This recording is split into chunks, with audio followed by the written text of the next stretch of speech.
Hey y'all, welcome back to the channel. Today we are at a Mainline Cars and Coffee event in southeastern Pennsylvania.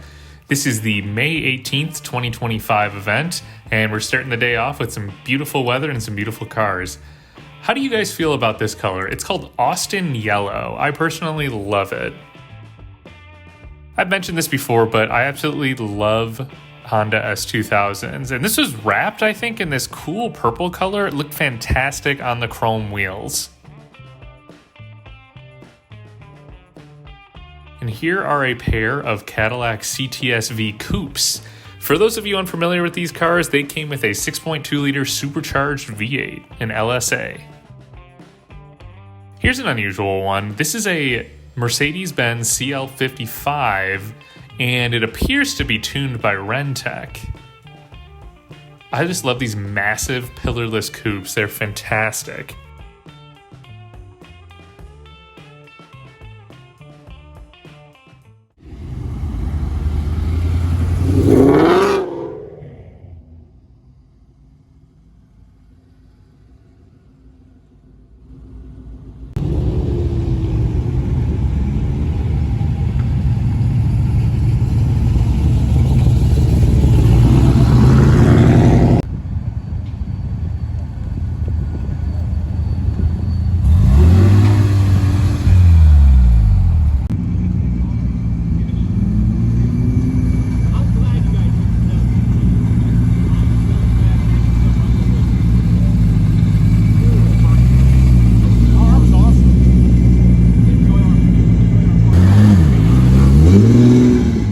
And check this rig out. Here we got a Ford F-150, and it's got, I believe this is their 300 cubic inch inline six, which is absolutely massive for a 6-cylinder. But in the back, wait for it, you get a matching tractor. This is perfect for period correctness. Here's another sweet Ford. We've got a Torino. I think this is a 1970, but it's got a 429 under the hood, and It looked great in this orange color, and it had some updated like AR 500 style wheels. I think those are 17 inches, but these are a great looking car.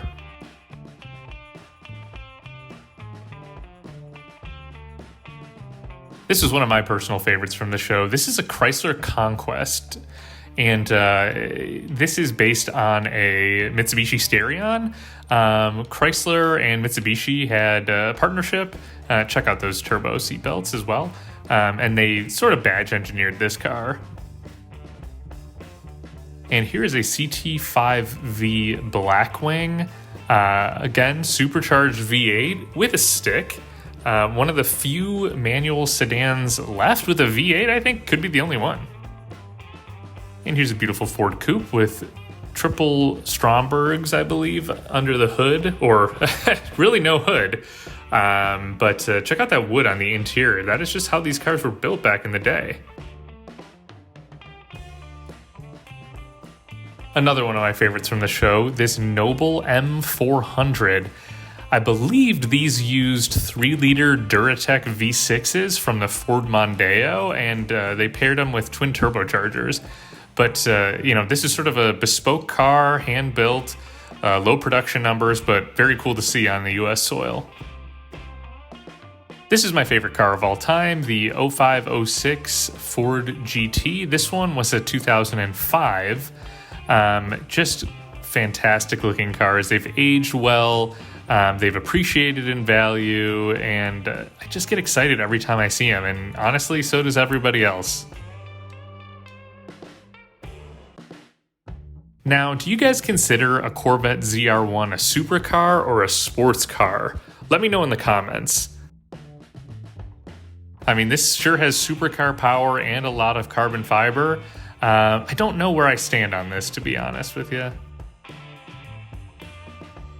This Bentayga really stood out to me. I think this is the Bentayga Speed, but I really like this two-tone. That blue color on that silver looked pretty good, honestly. We lost two-tone for a while, but it seems to be back, at least in the luxury segment.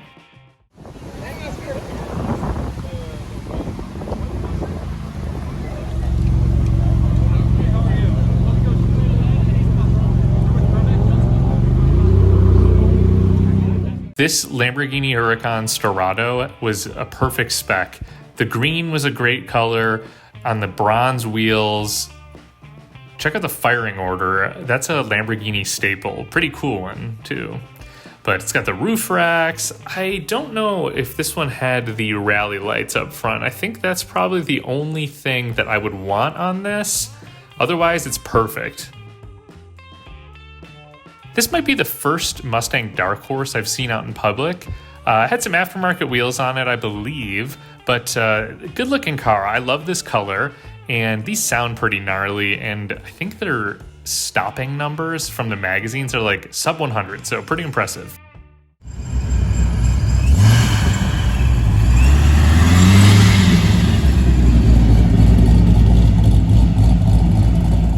Check out this Dodge Power Wagon. My understanding is this is powered by a modern Cummins engine. I think he said it was a 4BT, but really cool build. First time I think I've seen this truck out at the show.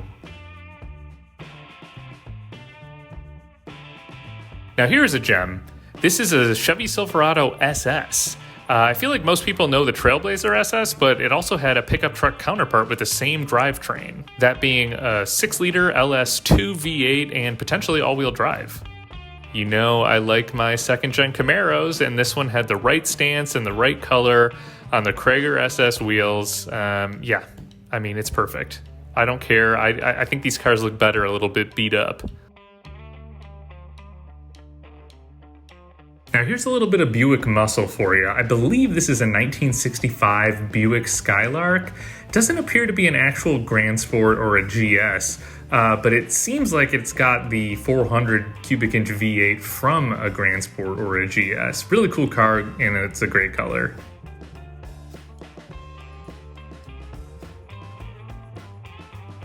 Now, at this show, I typically just do a quick pass through of the Porsche section. But this one really jumped out at me. It's not a perfect car, but I love the color. It's got to have the whale tail. And honestly, just looks like a fun car to rip around and not worry too much about. Now check out this Mercedes-Benz 300S. I mean, oh wait, it's an AutoZam AZ1. I think this might be my very first time seeing one of these. And my God, is it tiny. But, you know, it's a K car. It had to fit into the regulations, had to have the tiny engine, but yeah, this has got to be the most striking of the K-Car variants. Mitsubishi Evo 2. I don't know if I've ever seen an Evo 2. It's just cool to see how tame these cars used to look, and then compare it to like an Evo 9 or an Evo 10. They just look so much more casual, not quite as aggressive. This Koki S14 was pretty perfect. I love the pink wheels and the pink accents, and the flame vinyls worked really well on this thing. It was overall a cool build, and yeah, I'm a big fan of this car. Props to the owner. And here's another 240, this being an S13. In high school, I wanted one of these things so bad, and you know what? I was a big tri-spoke hater in high school too, so I was wrong, I admit it, but this car looked great, and I believe it's got some 180SX taillights on it. There were a lot of great Fox bodies at this show, lots of GTs and LXs, but this one looked pretty proper. It had those sick fender vents on it, supercharged, I believe it's a 5-liter under the hood. This thing looked like it would tear up a time attack track or an autocross or something.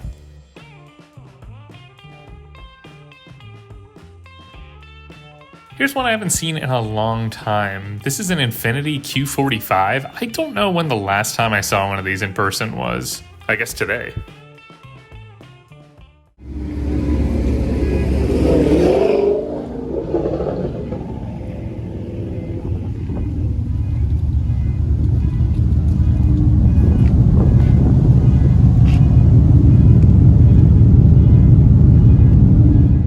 All right, before the Dodge Charger, there was the Chrysler 300. This is the SRT 8 variant with the 6.1 liter Hemi V8, and it's on slicks, and it's got a supercharger under the hood. Now, this was pretty surprising to see. A BMW M5 Touring. Yeah, there's a lot of jokes online about it being £1 million. And, honestly, it does look like a heavy car. It just looks sturdy, but I kind of like it seeing it in person now. And here's an example from Mercedes-Benz's golden era. This is a Mercedes-Benz 560 SL. I believe this is an R107 chassis. This would have had a 5.6 liter V8. I think they put out like 230-ish horsepower. Not bad.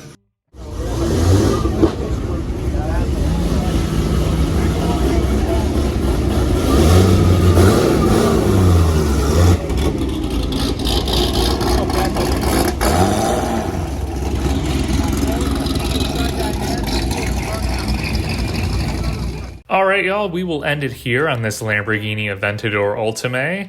This purple color is just the business. So please drop a comment and let me know which car was your favorite. I appreciate you watching, and I will see you next week.